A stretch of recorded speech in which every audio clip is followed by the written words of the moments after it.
LIC முதலீடு மற்றும் காப்பீடு தொடர்பான அனைத்து சந்தேகம் மற்றும் விவரங்களுக்கு 8973775326 எண்ணை அணுகவும்.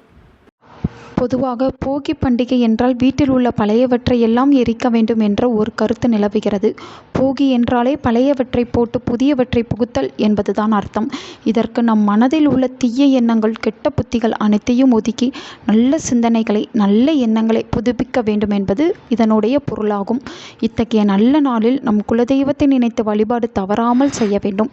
இதை காலம் காலமாக பின்பற்றி வரும் வழிபாட்டு முறைகளில் ஒன்றுதான்.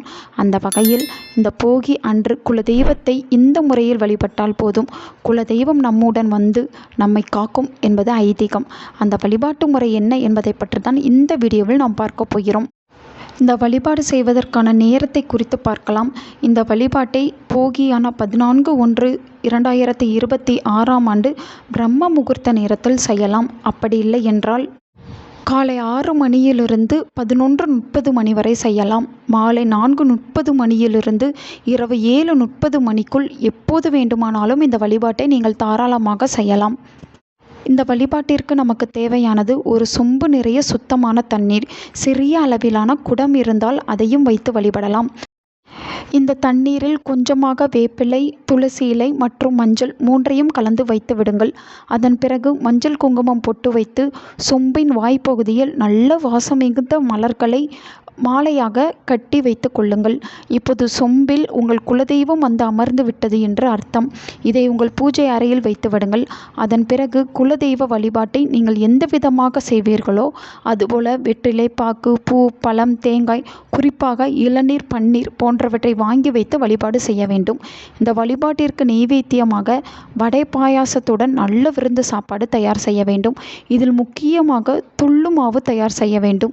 இது மிகவும் அவசியமான ஒன்று.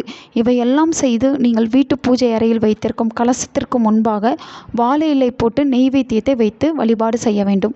இந்த நேரத்தில் உங்கள் குலதெய்வத்தை மனதார நினைத்து கொள்ளுங்கள். குலதெய்வம் தெரியாதவர்கள் கூட இந்த வழிபாட்டை செய்யலாம். அவர்களும் குலதெய்வத்தை நினைத்து கொள்ளுங்கள். குலதெய்வத்திற்கு உங்களை நிச்சயமாக தெரியும்.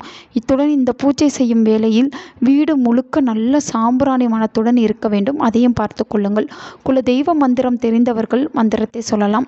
மந்திரம் தெரியாதவர்கள் ஓம் என்ற பிரணவ மந்திரத்தை சொன்ன பிறகு உங்கள் குலதெய்வத்தின் பெயரை சொல்லுங்கள். குலதெய்வமே தெரியாதவர்கள் ஓம் என்று மட்டும் சொன்னால் போதும். இந்த மந்திரத்தை 27 முறை சொல்லிய பிறகு கற்பூர தீப ஆராதனை காண்பித்து பூஜையை நிறைவு செய்து கொள்ள வேண்டும். பூஜை நிறைவு செய்த பிறகு நீங்கள் தயார் செய்து வைத்த துள்ளு மாவை உங்கள் வீட்டில் அருகில் இருக்கும் இல்லை உங்கள் வீட்டில் இருக்கும் ஏதேனும் சிறிய பெண் குழந்தைக்கு அல்லது சுமங்கலி பெண்ணுக்கு கொடுத்துவிட்டு அதன் பிறகு வீட்டில் உள்ளவர்கள் இந்த பிரசாதத்தை படையலை சாப்பிடலாம். இந்த முறையில் வழிபட்டால் இதுவரை வராத குலதெய்வம் நிச்சயம் உங்கள் வீடு தேடி வரும்.